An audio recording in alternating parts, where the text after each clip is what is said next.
Bonjour à tous. Donc, comme l'a dit Vincent, je vais vous présenter deux modèles de fondation pour la vision qui sont Dino V2 et SAM. Donc, ils ont deux buts. Ils ont été conçus de manière assez différente. Dino V2 et SAM, ils ont des objectifs différents aussi. Dino V2, son objectif, c'est d'avoir un espace latent de très haute qualité qui puisse être utilisé ensuite pour un très grand nombre de tâches différentes qu'on va appeler downstream tasks. Et donc, on va en voir des exemples. Et on va voir aussi comment ces tâches sont réalisées, comment on va spécialiser le modèle Dino pour réaliser des tâches différentes. Ensuite, il y a le modèle SAM, donc qui s'appelle Segment Anything, dont le but est de segmenter n'importe quelle scène. Donc segmentation sémantique, c'est dire dans une scène quels sont les objets qui la composent, avec des sens différents. Donc là, par exemple, sur ce que je vois devant moi, il y aurait des tables qui seraient mises en avant, des humains, le fond, le mur, le sol, le plafond, etc. Et ensuite, je vais vous montrer un petit projet qui est de la classification few-shot, donc classification avec peu d'exemples, en utilisant Dino. Donc c'est un autre exemple de downstream task que celles qui sont proposées par Dino lui-même. Donc Vincent en a déjà largement parlé. L'état de l'art pour la vision, c'est maintenant des transformers. Et la différence majeure avec les transformers pour le texte, c'est qu'on va tokeniser les images, c'est-à-dire on va prendre des patchs qui composent une image, la projeter ici avec une couche linéaire sur différents tokens, et ces tokens sont donnés à l'encodeur, au transformer. On additionne, comme il a déjà été dit, un embedding de position et un token dit CLS, qui correspond un peu à une synthèse de tous les patchs à un endroit donné du réseau. Donc voilà, encore une fois, c'est quoi l'ambition de Dino? C'est de produire un espace latent, où je vais beaucoup utiliser le mot features aussi, donc c'est ce qui est ici. C'est-à-dire trouver un espace utile dans lequel il sera facile de spécialiser et de réaliser des tâches différentes. L'ambition aussi de ce modèle par rapport à ce qui était fait avant, c'est qu'on veut que ce modèle soit gelé, c'est-à-dire qu'il soit entraîné une fois et qu'on l'utilise directement sans fine-tuning et qu'on utilise directement les features qui sont produites par Dino. Alors justement, donc j'ai rajouté cette slide-là juste pendant la présentation de Vincent. On peut se demander si en fait ce n'est pas un retour sur ce qui était fait avant, c'est-à-dire que le deep learning c'est entraîner end-to-end d'input à la classification. Et là peut-être qu'on revient en arrière, que la feature extraction qui était faite par des algos experts, ben, ça va être fait maintenant par un modèle qui se veut générique, qui serait Dino. Et ensuite, on va spécialiser à l'aide de couches linéaires, de classification, d'upsampling, de choses différentes, vers la tâche qui nous intéresse. Donc, c'est automatiser cette étape-là. Alors, c'est quoi les challenges pour construire ça et pourquoi ça n'existait pas avant et pourquoi Dino revendique le fait d'avoir produit un générateur de features universel? Tout ce qui est les méthodes de self-supervised qu'a présenté Vincent, il y avait deux types de travaux, soit des travaux qui portaient sur des petits jeux de données appelés curated. Donc, curated, ça veut dire où les images sont finement sélectionnées par des humains pour être équilibrées, de qualité, avec une certaine diversité. Et il y avait aussi des éléments sur des gros jeux de données immenses, donc les milliards d'images dont parlait Vincent, mais qui ne sont pas filtrés, pas sélectionnés, bref, un gros zoo d'images très différentes et comment dire, mal équilibrées, de mauvaise qualité. Donc le gros enjeu et le gros défi que se sont mis les auteurs d'Ino V2, c'est arriver à avoir le meilleur des deux mondes, c'est-à-dire un jeu de données beaucoup plus gros que ce qui était avant ImageNet 1K, ImageNet 22K et certains autres datasets, mais qui soit quand même de bonne qualité, c'est-à-dire avec des images assez homogènes avec ce qui était déjà dans les curated datasets. La deuxième chose, c'est qu'une fois qu'on a fait ce gros dataset, on va le voir qui s'appelle LVD 142M, qui est composé de 142 millions d'images, c'est comment on va arriver à scaler les modèles, c'est-à-dire arriver à avoir un entraînement qui soit stabilisé malgré grand nombre de données hétérogènes, et accélérer, c'est-à-dire pouvoir entraîner dans des temps qui soient raisonnables. Et donc il y a vraiment les deux types de contributions dans le papier. Arriver à stabiliser, avoir un entraînement qui soit performant, qui converge, mais aussi faire ça dans un temps limité. Alors d'abord, comment on a créé ce Augmented Curated Dataset, donc comment on a créé ce nouveau dataset. Donc on s'est basé sur deux types d'images, donc les images curated qui sont ImageNet 1K, ImageNet 22K et certains autres, auxquels on a ajouté beaucoup d'images qui viennent d'Internet, de beaucoup de sources différentes, et en grande quantité, donc on parle de 1,2 milliard d'images. Et l'idée, c'était de récupérer parmi ces 1,2 milliard d'images, des images qui ne soient pas des duplications de choses déjà existantes dans les jeux de données de base, mais qui soient tout de même assez proches du jeu de données de base. Donc là, on a un exemple avec une espèce de donc un plat, là, une tarte, ou je ne sais pas trop ce que c'est, mais peu importe. Et on va d'abord ressortir les duplications, c'est-à-dire les images qui sont les mêmes, ou des transformations de l'image d'origine, avec une méthode qui est décrite ici dans cet article par Pizzi et al. Et ensuite, on va avoir une opération de retrieval, c'est-à-dire qu'on va retrouver des images similaires à chacune des images des jeux de données de base, mais qui ne soient pas les mêmes. Donc là, on enlève la voiture de jeux de données non curés. Et donc, on se retrouve avec ce gros dataset LV2 142M, qui est disponible, open pour le coup, et utilisable par tout le monde. Comment on entraîne? Alors ensuite, comme l'a montré Vincent, c'est des opérations qui correspondent à du masking. Et dans le cadre d'InnoV2, il y a deux types de loss. Donc il y en a une qui se fait au niveau de l'image, c'est-à-dire que c'est une loss qui va être opérée sur les tokens de classe de l'espace latent. Et donc on a deux réseaux qui sont entraînés. On a un réseau dit student et un réseau dit teacher. Donc le réseau student, lui, il est mis à jour avec une descente de gradient classique. Le teacher va être mis à jour avec ce qu'on appelle un EMA, donc Exponential Moving Average.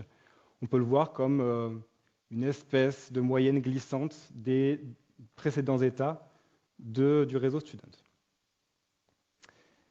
Donc, on va donner à manger à ces deux réseaux deux images, ou plutôt deux versions différentes d'une image qui sont faites sous différentes vues, donc deux vues différentes d'une même image, en bleu et en orange ici. Au student, on va donner des versions masquées de ces deux vues de l'image, et on va donner des versions complètes des deux vues de l'image au teacher. Et on vient calculer donc les features sortantes de chacun des deux réseaux, et on va chercher à minimiser une loss qui, comme le disait Vincent, correspond à des tentatives de reconstruction de l'image masquée vers l'image complète, soit au niveau image complète, donc au token de classe, soit au niveau des patchs, donc sur les composants individuels des images. Donc voilà, ça c'est la façon dont DynoV2 est entraîné. Ensuite, ce qui était important et mis dans le papier, c'est qu'on a différentes têtes pour faire les classifications, et les différentes têtes vont avoir des jeux de données, enfin des jeux de paramètres différents pour la tâche image level et la tâche patch level. Et aussi, il y a beaucoup de jeux sur la résolution, c'est-à-dire que les auteurs ont remarqué que travailler sur des images de très haute résolution améliore fortement les performances. Seulement, ça a un coût énorme. Donc, la stratégie qui a été choisie, c'est d'entraîner dans les premières étapes, dans les premières époques de l'entraînement, mais très longtemps en fait, sur des images de faible résolution. Et sur les dernières époques d'entraînement, on va augmenter d'un coup la résolution de l'image. Donc ça, c'était, comme je disais au départ, toutes les méthodes qui sont faites pour arriver à entraîner et avoir des bons résultats malgré un énorme dataset. Donc comment arriver à entraîner efficacement. Il y a aussi eu beaucoup de travaux dans ce papier sur comment avoir des temps d'entraînement qui soient raisonnables, c'est-à-dire comment accélérer l'entraînement. Et c'est vraiment des contributions de type, voilà, comment simplement accélérer l'entraînement. Donc il y a l'utilisation de flash attention, donc ce qui est une espèce de tiling efficace. Donc tiling, c'est tuilage, c'est-à-dire comment organiser les différents calculs dans les couches d'attention. Et si on les organise bien, on va avoir du matériel qui est plus utilisé avec des caches, des données qui sont plus locales et donc les caches des différents processeurs ou des différents GPU qui vont être mieux utilisés. On peut citer aussi l'utilisation de stochastic depth. Donc stochastic depth, c'est compliqué à dire. C'est l'idée qu'on va pouvoir, pendant l'entraînement, sélectionner si on peut pouvoir masquer certaines parties des transformers. C'est-à-dire qu'au lieu d'entraîner sur l'ensemble du réseau et de passer par chacune des couches, on va parfois réduire le réseau de moitié ou d'un quart et utiliser les résultats intermédiaires pour faire les différentes tâches et calculer les différentes losses. Et donc, dans le papier d'InnoV2, il propose une implémentation de ce stochastic depth qui va utiliser vraiment le fait qu'on ne va faire que la moitié des calculs et donc accélérer et faire moins de calculs sur ces différentes étapes où on fait du stochastic depth. Et j'arrête de le dire parce que c'est vraiment plus possible. Ensuite, est utilisé ce qui s'appelle Fully Sharded Data Distribution. Donc, c'est l'idée qu'on va avoir plusieurs versions des paramètres qui vont être nécessaires au cours de l'entraînement, les poids du teacher, les poids du student, et aussi les différents moments qui sont utilisés dans l'optimiseur lors de l'entraînement. Et l'idée qui a été développée, c'est d'avoir ces différentes versions, donc ces différentes répliques du modèle, qui vont être réparties sur différents GPU. Ce qui permet d'avoir des gains au total et d'avoir moins d'échanges de données entre différents GPU, plutôt que faire du distributed data parallèle, où c'est les données qui sont échangées entre les GPU. Okay. Donc moins de communication entre les GPU, ça veut dire une meilleure, une plus grande efficacité de l'entraînement et donc une accélération de l'entraînement. Ensuite, ils ont donné aussi beaucoup de méthodes. Ils ont entraîné en parallèle du gros transformer ici, VJ, qui est composé de 1 milliard de paramètres, des versions plus simples et plus légères. Donc, vous voyez que là, les bits L, B et S, donc S pour small. Donc, le small a 21 millions de paramètres. Et vous voyez qu'au niveau de la classification, de la précision de classification sur ImageNet, on est à 6% du plus gros modèle. Donc, ils fournissent le gros modèle le plus performant qui va peser lourd et donc pour lequel la latence, le débit vont être assez. La latence va être longue et le débit va être faible. Et ils proposent aussi des versions qui sont moins performantes en termes de précision, mais plus performantes en termes de vitesse. OK, donc ça c'était sur comment est entraîné Dino et comment ils ont réussi à faire ces features universelles. Je vais juste vérifier l'heure, pour pas trop déraper. OK. Donc maintenant la question c'est comment on fait pour spécialiser ce modèle et l'utiliser sur d'autres tâches. Donc la première des tâches qui est donnée, c'est ImageNet 1K.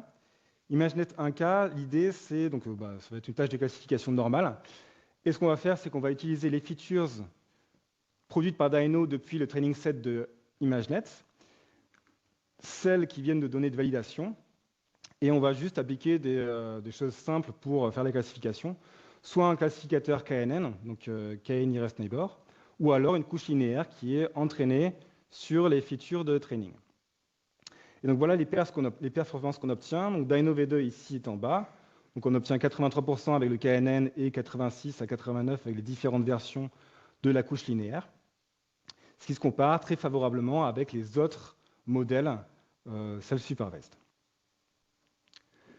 On a aussi une tâche qui est la reconnaissance d'instances. Donc c'est reconnaître parmi une base de données très fournie quelles sont les images les plus proches d'une query qui a été donnée. Donc là, vous voyez la query qui est donnée, c'est par exemple, je pense que ça c'est un bâtiment d'Oxford, et on retrouve le même bâtiment dans la base de données. Donc la façon dont c'est fait, c'est qu'on va calculer les features avec Dino de chacune des queries et de tout notre jeu de données complet, et voir quelles sont les images les plus proches à l'aide d'une similarité cosine. Donc, comme on le voit, pareil, on se compare très favorablement avec le reste de la littérature. Ensuite, il y a aussi des tâches qui s'éloignent beaucoup plus de la tâche de tâches qu'on connaît de classification, qu'on vous a présenté en tout cas de classification. Et ces tâches-là, c'est segmentation sémantique et estimation de profondeur. Donc, segmentation sémantique, je vous l'ai déjà expliqué. Et là, on voit, j'ai pris un exemple de l'entrée de IMT Atlantique. Et on voit que toute l'image est segmentée, on retrouve les différents éléments avec le panneau qui est devant, le bâtiment derrière, l'arbre qui ressort, etc., etc.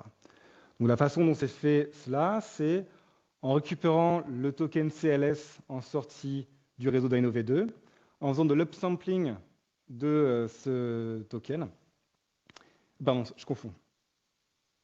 Voilà, donc sémantique, pardon, je l'ai mis dans le désordre. C'est une couche linéaire qui est appliquée sur les tokens de patch, donc tous les tokens de patch des différents éléments de l'image dans l'espace latent, et qu'on vient juste upsampler. Il y a aussi la tâche d'estimation de profondeur. Donc là, vous voyez qu'on a bien reconnu qu'ici, on est au premier plan, le bâtiment est un peu derrière, et tout au fond, là-bas, dans le plus noir, c'est les éléments qui sont le plus loin dans l'image. Et ça, on vient le faire avec une couche linéaire, enfin, pardon, en fait, on vient prendre chaque token de chaque patch, ajouter à chaque token de chaque patch le token CLS qui est dans l'espace latent, faire un upsampling et rajouter une couche linéaire qui va être entraînée avec les données du dataset qu'on considère. Encore une fois, on se compare très favorablement avec la littérature. Alors, ce que je voulais faire aussi, avant de passer à la suite, et en fait, je voulais faire ça dès le début, mais je me suis mélangé, c'est vous montrer un petit peu comment ça marche et ce qui est proposé comme démonstration sur le site de Dino.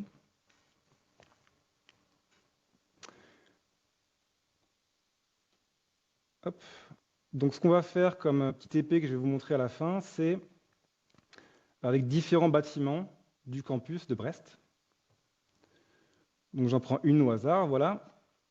Donc, ici, je fais la tâche de estimation de profondeur. Et donc, on prend le bâtiment alors ça, c'est le bâtiment K, je crois, vu par derrière. Et on voit que la tâche d'estimation de profondeur est bien réalisée. On peut aussi aller voir maintenant côté segmentation sémantique.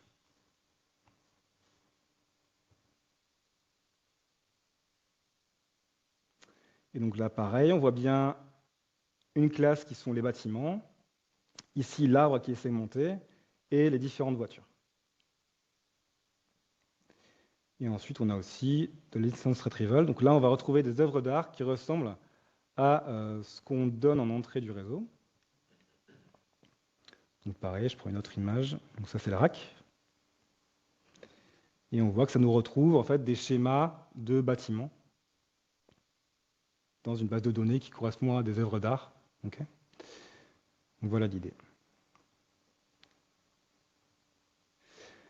Il y a un truc qui est important aussi et qui peut être intéressant suivant les applications, c'est que en fait, on retrouve dans les différents patchs qui sont en sortie du réseau Dino V2 une certaine cohérence entre différentes images. Par exemple, là, donc, on prend différentes images de vaches, ou d'animaux d'ailleurs. Donc on voit deux vaches ici, une vache dessinée et une vache sur le côté. Et on voit que les pattes sont en bleu, l'arrière est en rouge, la tête est en vert. Okay, et donc ça, peu importe les images qu'on va donner, il y a une certaine cohérence dans comment sont représentés dans l'espace latent les différents éléments sémantiques d'un objet. Chose qui peut être aussi intéressante. Donc voilà pour Dino V2. Et avant de passer au TP, je voulais aussi vous parler de SAM. Donc là où l'intérêt Dino V2, ou l'objectif de Dino V2 était de... Pardon, ouais. Mais en fait, je vais repasser sur autre chose. Donc, pas de souci. Donc ouais, là où l'intérêt, l'objectif de Dino V2 était de produire des features universelles, le but de SAM, c'est de se concentrer sur des tâches de segmentation sémantique. Donc la particularité qu'on voit directement dans la démo, je vais reprendre mes petites images. Hop. C'est la façon dont ce modèle peut être utilisé. Donc en fait, il y a la possibilité d'utiliser des prompts à l'image de ce qui est fait pour le texte. Donc dans le texte, on va rajouter des prompts, enfin donner des prompts en entrée d'un réseau. Ici, on va avoir différentes prompts pour SAM. Donc là, je vais pouvoir faire pointer cette case-là. Et donc mon prompt, c'est juste la coordonnée du point. Et SAM va donner un masque de l'objet qui correspond à là où j'ai pointé. Et on peut ajouter comme ça différents différents points dans l'image.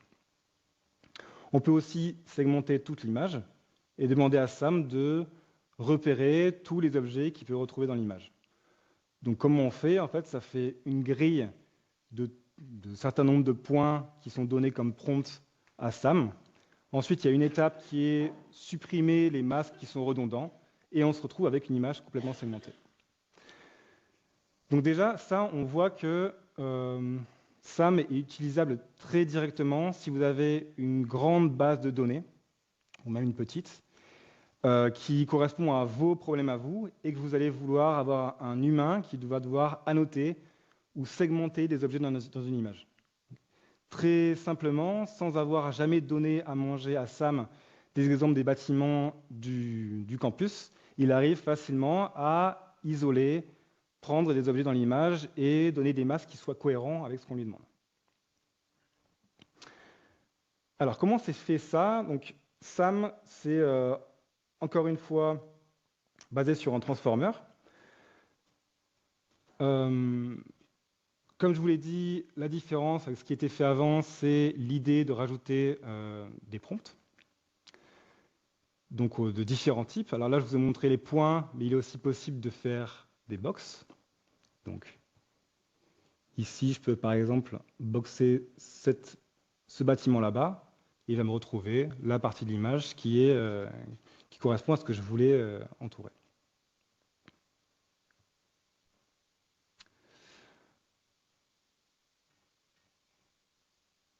Donc l'ambition, c'est pour chacun de ces prompts, non seulement donner un retour quand il y a un résultat clair à produire, mais c'est-à-dire produire un résultat, un masque valide, quel que soit le prompt qui est donné, même s'il est ambigu.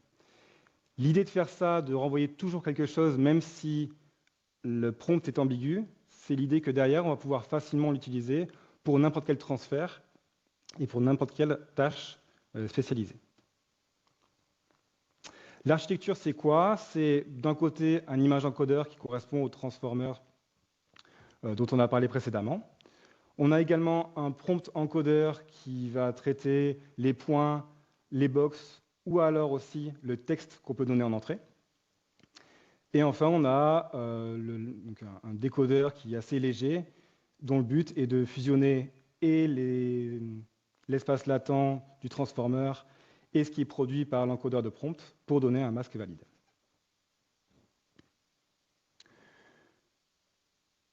La grosse contribution, comme c'est le cas pour Dino, c'est qu'il y a un dataset qui s'appelle SA1B qui a été créé spécifiquement pour SAM et dont le but est d'avoir des images qui sont finement annotées avec des masques pour chaque objet présent dans l'image. Donc cette annotation-là, elle a été faite en 3 étapes. D'abord, 4,3 millions de masques produits sur 120 000 images faites à la main par des opérateurs humains qui ont annoté chacun des masques avec des outils de type brush et eraser. Ensuite, une étape semi-automatique où une première version de SAM a été créée, a produit des masques pour chacun de 180 000 images. Et ces différentes images produites ont été améliorées finement par les humains en corrigeant les masques qui étaient moins bons. Et enfin, une dernière étape complètement automatique, où là, c'est 11 millions d'images pour lesquelles ont été générés 1 milliard de masques. Et ça, c'était une étape totalement automatique où aucun annotateur humain est intervenu. Ce qui fait qu'au final, le dataset qui est produit SA1B est un dataset qui est généré totalement automatiquement par la dernière version de SAM, du modèle SAM.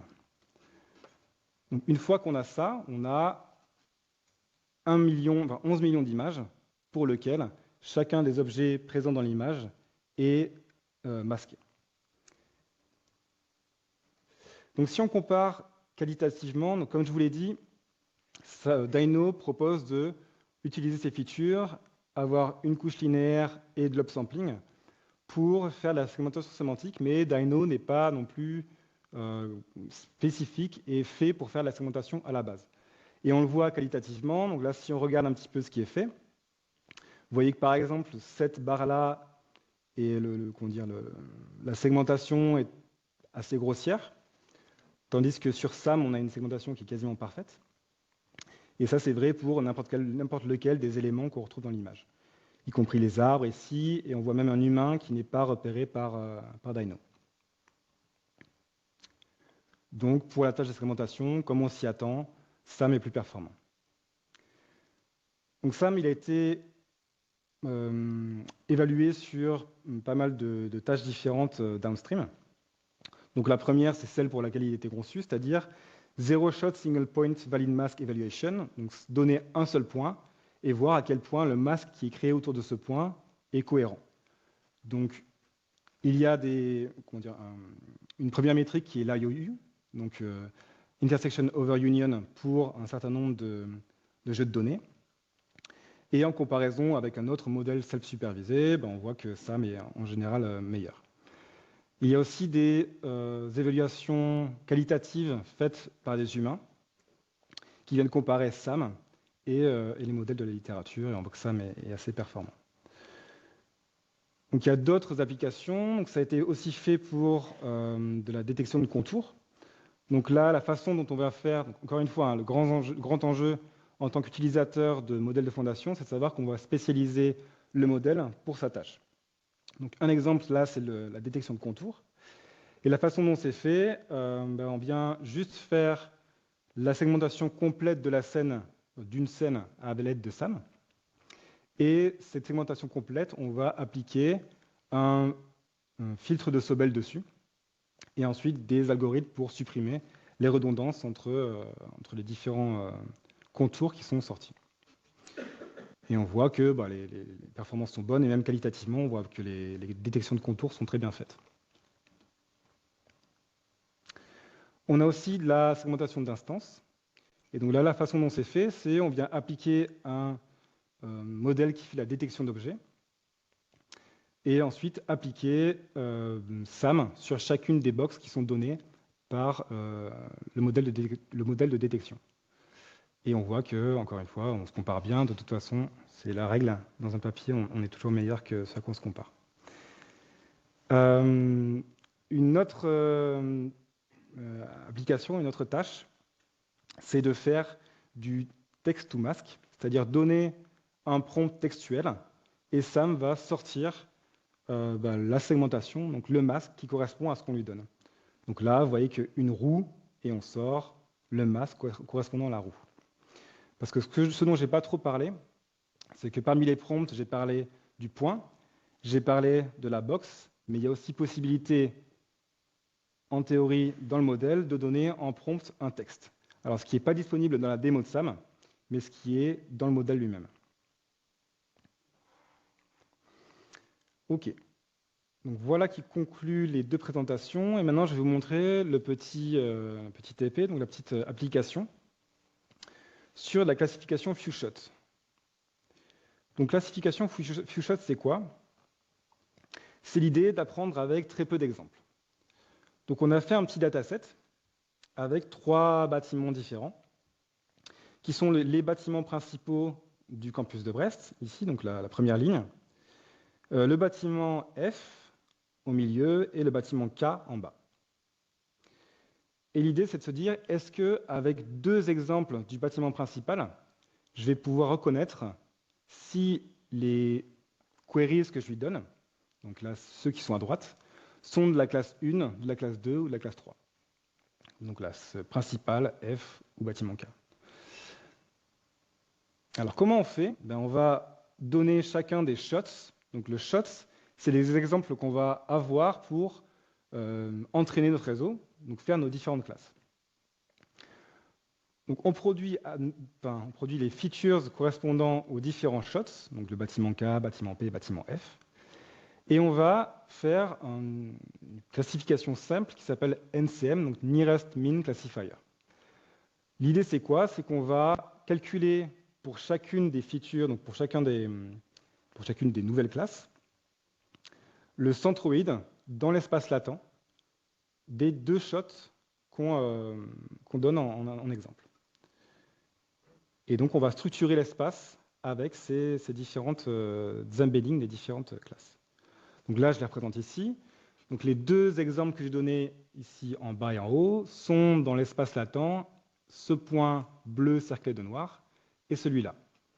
Et donc le centre de ça, c'est cette étoile bleue. Okay. Maintenant, on donne des exemples qui n'ont jamais été vus ou qui vont être les queries. Donc c'est les images qu'on va chercher à classer, c'est-à-dire est-ce que ce sont des exemples du bâtiment F, du bâtiment principal ou du bâtiment K. Okay. Et donc là, j'ai mis un exemple qui marche, c'est-à-dire que cette image ici produit des features qui, dans l'espace, se retrouvent là. Et le centroïde le plus proche de ce point-là dans l'espace des features est le centroïde de l'étoile bleue qui correspond au bâtiment K. Donc là, on a nos différentes queries qui sont à chaque fois bien classées. Ça, je vais vous montrer après. Hop. Donc voilà comment on a fait. Donc dans le chat Webex, et puis je pense qu'on donnera après le lien par mail pour tout le monde. Donc vous avez un petit repository aussi, où vous avez là un lien vers chacune des démos qui sera faite aujourd'hui, y compris la démo de Dino en few shot. Donc je vais d'abord lancer la démo. Alors, hop là. Donc là, je peux changer un petit peu ce que j'ai donné comme exemple. Donc là, imaginons que je vais mettre un grand nombre de shots, c'est-à-dire un grand nombre d'exemples que j'utilise pour calculer le centroïde d'une classe. Donc je vais mettre 15 shots et en nombre de queries, je vais mettre 5.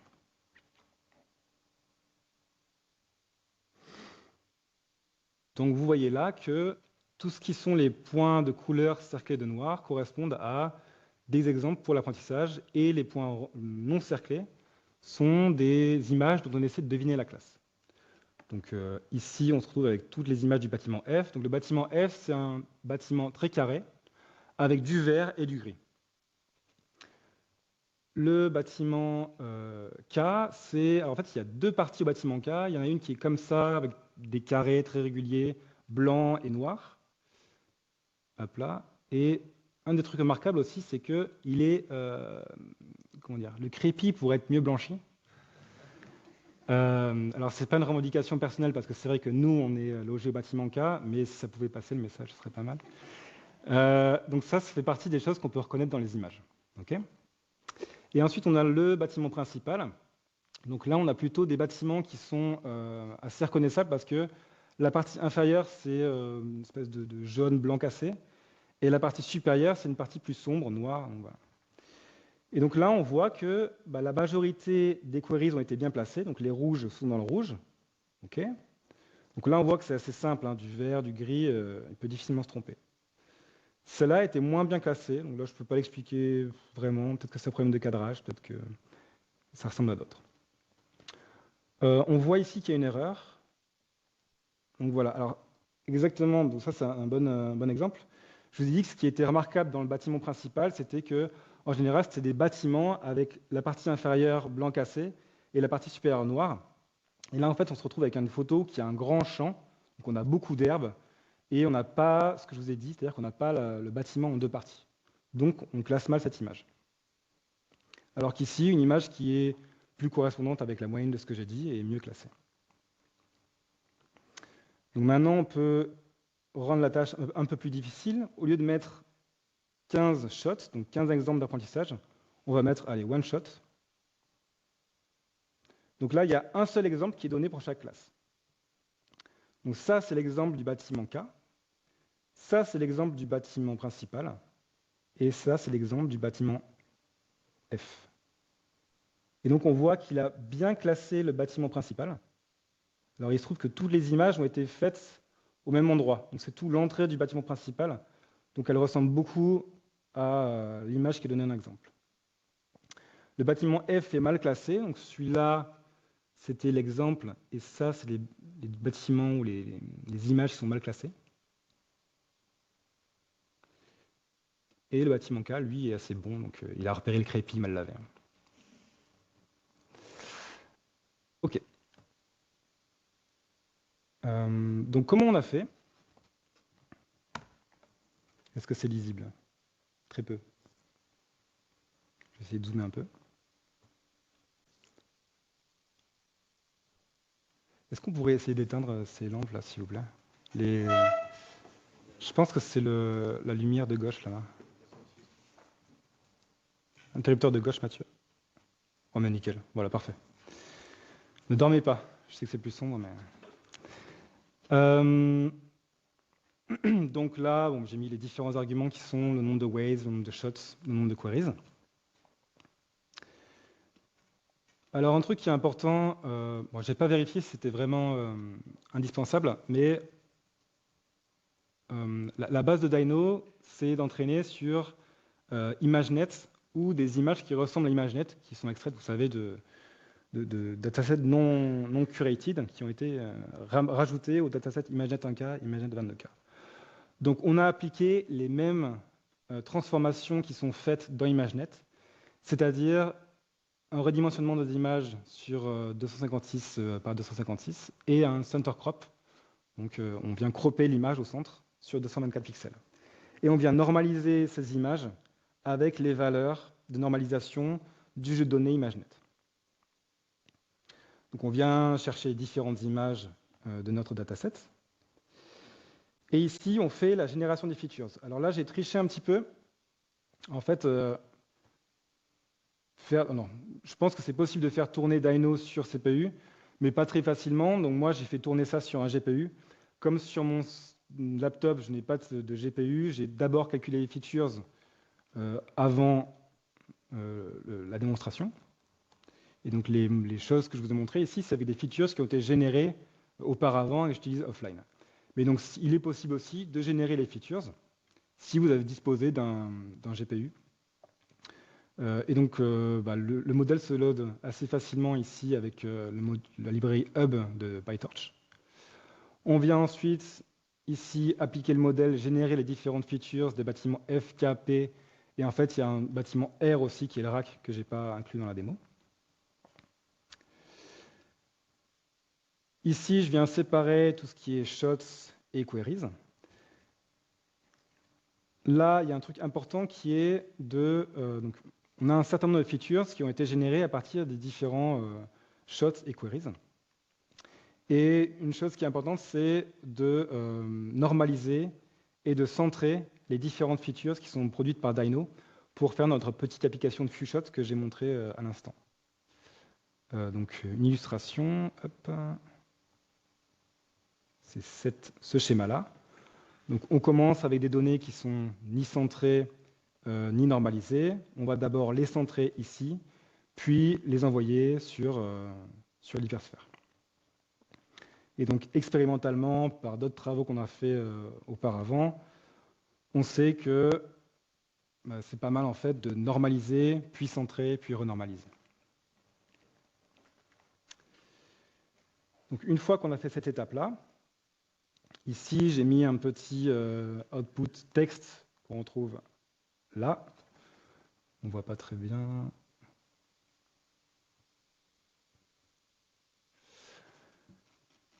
Donc, vous voyez ici que j'ai marqué pour chaque classe, pour les différentes queries de la classe F, quelle était la distance avec les centroïdes de la classe F, de la classe K, de la classe P. Donc, à chaque fois, lorsque c'est bien classé, on a le minimum qui correspond à la bonne classe. Donc là, le minimum, c'est toujours F, le minimum ici, c'est K, et le minimum, c'est P, la troisième classe. OK. Donc ici, on a la réduction de dimension, c'est-à-dire réduire notre espace qui est... Donc en fait, les features de Dino, c'est un espace de dimension 1024. Et donc là, on fait une projection 2D qui permet de produire l'image que je vous ai montrée juste avant, avec une décomposition QR. Et ensuite, là, c'est le petit utilitaire, enfin petit, alors je dis petit parce qu'il fait une ligne ici, en réalité, il n'est pas si petit, et donc qui permet d'obtenir la visualisation qu'on a là. Donc, en résumé, ce qu'on a montré, c'est une application simple qui permet de générer des features de Dino à partir d'images qu'on a prises nous-mêmes et de les visualiser, les projeter sur un espace pour faire de la classification avec peu d'exemples. Cette démonstration-là, encore une fois, est disponible sur le GitHub. Après, c'est simple, donc j'ai mis un petit requirement qui permet d'installer les librairies nécessaires sur Python, et de lancer la démo. Et je vais m'arrêter là. Donc, s'il y a des questions, n'hésitez pas.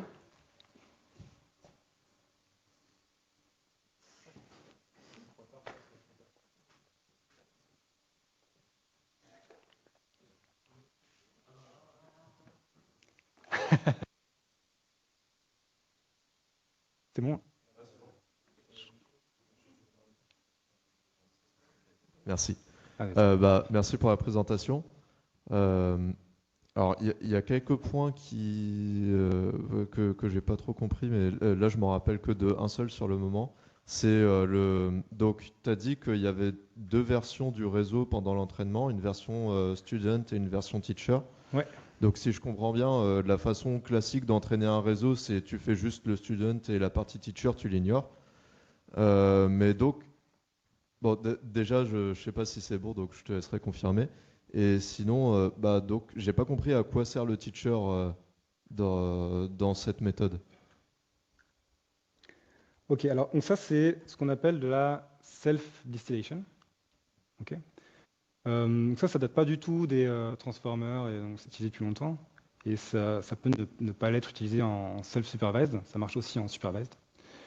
Alors, je ne vais pas faire trop long sur la distillation, mais l'idée c'est que au départ la distillation c'était avoir un gros modèle qui soit performant et un petit modèle qu'on va avoir. Et ce petit modèle, on va vouloir faire en sorte qu'il limite le gros. Okay, en disant on a un gros modèle très performant, si on arrive à avoir un petit modèle très performant, pour des problématiques de compression par exemple, ou alors pour faire ce qu'ils ont fait, c'est-à-dire avoir un réseau de 1 million de paramètres et un autre de 22 millions, mais qui soit avec des performances proches, on peut distiller d'un gros réseau sur l'autre. Et donc ça se faisait avec les premières versions, c'est puis de Hinton, et c'est grosso modo une différence entre les deux. On cherche à minimiser la distance entre les features du teacher et du student. Et en fait, on s'est rendu compte que ça marchait aussi en self-distillation. C'est-à-dire que si on prend un réseau et qu'on met un autre student qui est la même architecture que le réseau teacher, et qu'on applique la même distillation avec les mêmes losses, on a une amélioration des performances. Okay, et aussi, maintenant, c'est utilisé en self-supervised parce que ça nous permet de faire ce type de tâche. Donc, le type de tâche dont je parle, c'est que tu vois que le teacher et le student ont des entrées qui sont différentes. Donc, le student a des versions où certains des patchs en entrée sont masqués. Le teacher a une version non masquée. Et on va chercher à ce que le student, que les résultats du teacher et les résultats du student soient les plus proches possibles, au niveau image comme au niveau patch. Ça veut dire quoi? Ça veut dire que le student, il apprend à reconstruire l'image du teacher sans avoir vu toute l'image d'entrée au départ. Donc Vincent l'a évoqué tout à l'heure.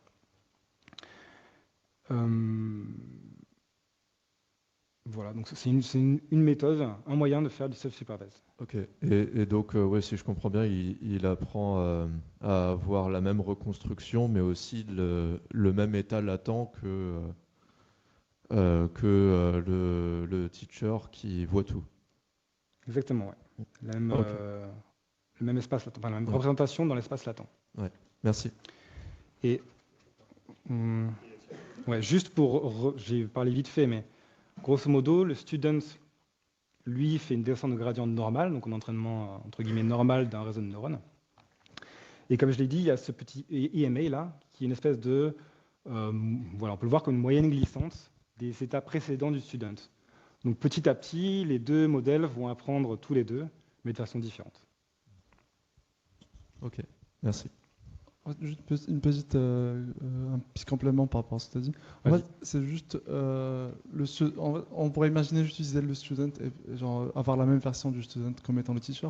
Le problème, c'est que si tu fais ça, tu auras un collapse les deux vont apprendre à avoir la même représentation tout le temps pour n'importe quelle image, donc ils vont rien apprendre. Et l'idée du Exponential Moving Average, c'est que ça permet d'avoir une version antécédente du modèle, et du coup, au final, cette asymétrie permet d'apprendre quelque chose. Question toute bête. La taille de l'espace des features, là, c'est combien? C'est 1024. 1024. Ok. Et je voulais revenir sur la cohérence que tu montrais avec les vaches, etc. Là. Enfin, attends, je vais juste compléter. C'est 1024, le token CLS, qu'on utilise pour les tâches de classification comme moi. Par contre, si tu veux, enfin, tu as aussi tous les tokens patch, et donc chacun des tokens fait 1024. Ok. Voilà. Et si tu peux remontrer la cohérence là, qu'il y avait des patchs. Je me posais la question si c'était indépendant de l'échelle. Tes patchs, ils ont une certaine taille. Dans ton image, tu as des échelles, tu es plus ou moins près. Est-ce que ça s'est appris avec les données ou est-ce qu'il y a quelque chose dans les réseaux qui gèrent aussi l'échelle?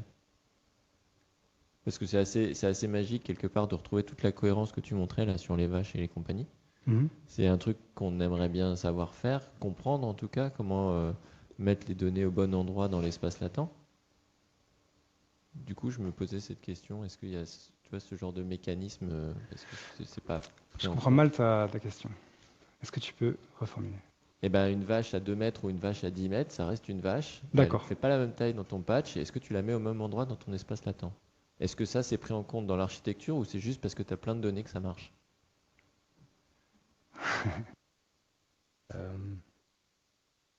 Oui, comme tout, mais... Parce qu'il y a des réseaux qui cherchent à être indépendants de l'échelle. C'est pour Oui, ça. en fait, il n'y a rien dans le réseau, il n'y a rien dans l'architecture qui cherche à faire ça. Ok. Par contre, dans les données, il y a des vaches loin, des vaches proches, qui sont toujours des vaches. Ouais. Et donc, on va chercher à la classer comme vache, quoi. Ouais. Et tu peux remettre le transparent juste pour Alors, c'est quel transparent? celui où on voit les vaches? Tu veux les vaches, c'est Avec ça? des couleurs bleues, voilà, celui-là. Très bien. Alors là, il y a... Ouais. Et est-ce qu'on comprend une mini-intuition pourquoi si je suis vulgaire, le cul de la vache, il est aussi rouge que le cul du cheval? Ou l'inverse. J'aurais pu prendre la tête, ça aurait été plus joli, mais comment ça se fait que c'est quoi ces couleurs et qu'est-ce qu'on comprend là?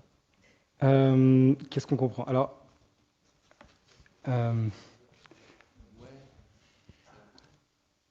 en fait, comment dire, je pense que c'est aussi dû au fait que ce soit du self-supervised. C'est-à-dire que ce qu'on fait, c'est qu'on prend différentes vues de la vache et du cheval, mais on ne lui dit jamais que c'est une vache ou un cheval. Ok, c'est du self-supervised. Par contre, il va apprendre il va savoir qu'il va devoir rapprocher une vache sous un certain angle de vue d'une autre vache sous un certain autre angle de vue. Et il va devoir faire la même chose avec un cheval. Ouais. Et donc ces deux mécanismes-là, ils sont très proches en fait. Donc ce qu'on voit là, c'est la capacité que le réseau a de réussir à reconnaître une vache sur n'importe quel angle de vue, ou sur n'importe quel, même si c'est masqué, même si c'est transformé, etc. Et de faire la même chose avec un cheval. Et ces deux tâches-là, en fait, sont très similaires. Je te convainc pas.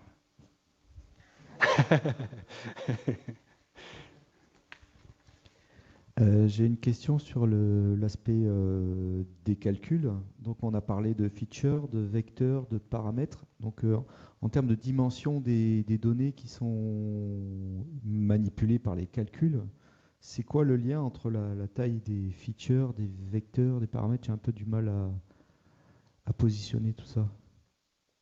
En termes de calcul, de nombre de calculs la taille des données, quoi.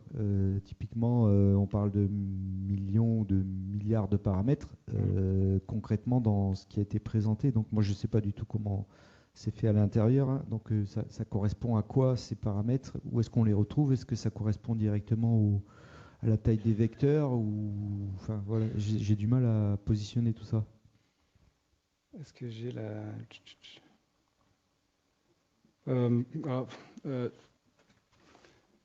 Toi, ce que tu voudrais, c'est que je te dise combien il y a de flops suivant le nombre de paramètres qui correspondent, enfin, qui sont dans le réseau, quoi. Ça. Bah, disons qu'on parle de milliards de paramètres. Ils sont où ces milliards de paramètres dans les schémas explicatifs qu'on a vus, par exemple? Ça correspond à quoi? Alors, j'aimerais bien. Est-ce que j'ai encore la truc de.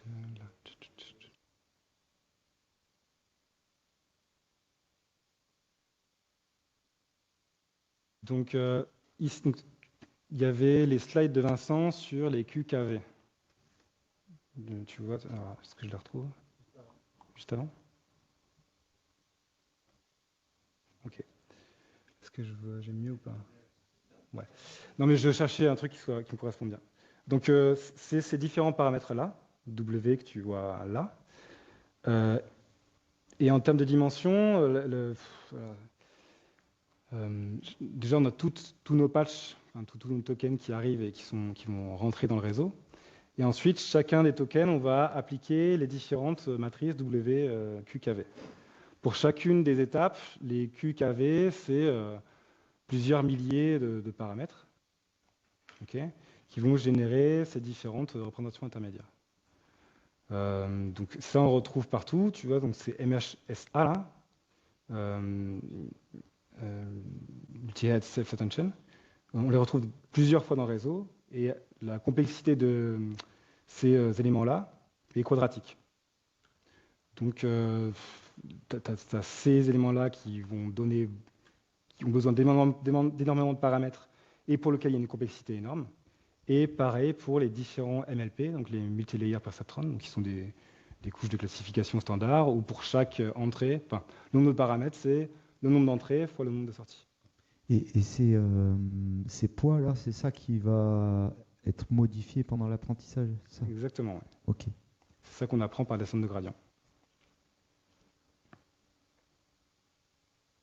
Et donc globalement, quand on a un des modèles que vous présentez là, donc c'est en fait une boîte noire qui va calculer les vecteurs. Donc on va donner un vecteur en entrée qui représente son problème. Il va calculer un vecteur de sortie. Et après, le travail qui reste à faire, c'est de donner un sens, en quelque sorte, aux valeurs qui sont dans ce vecteur. Exactement.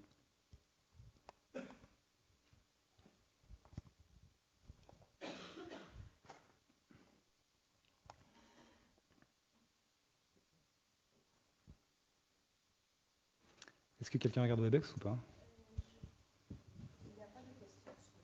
Okay. Oui. Ah oui. Vas-y, Dijana, hein, si tu veux. Non, c'est bon, ok. J'ai une petite question pour toi. Non, c'est une vraie question en plus. Dans SAM, souvent, tu as des patchs qui correspondent à des portions d'objets. Correspondent à des des portions d'objets quoi, qui ressortent. Est-ce qu'il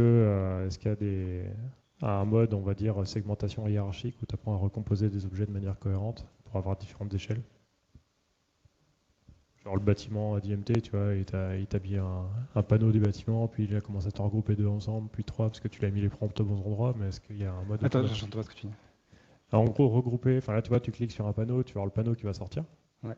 Mais après, tu cliques sur un autre panneau, il te sort tout le bâtiment, tu vois, c'est une espèce d'étage d'abstraction un peu plus grosse. Et tu pourrais faire ça avec un avion, il va te segmenter une aile, puis l'aile, puis le corps, puis l'aile, puis le corps, puis l'autre aile à côté. Tu veux dire dans le sens inverse, quoi. Ouais, voilà, avoir un truc Alors, qui tu as, part un truc qui est que tu peux supprimer des morceaux. Donc là, je ne sais pas si je vais réussir à bien le montrer, mais...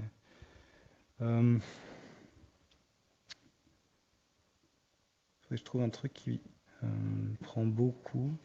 Voilà, là, par exemple, tu vois, ça met tout le bâtiment du fond, le toit et le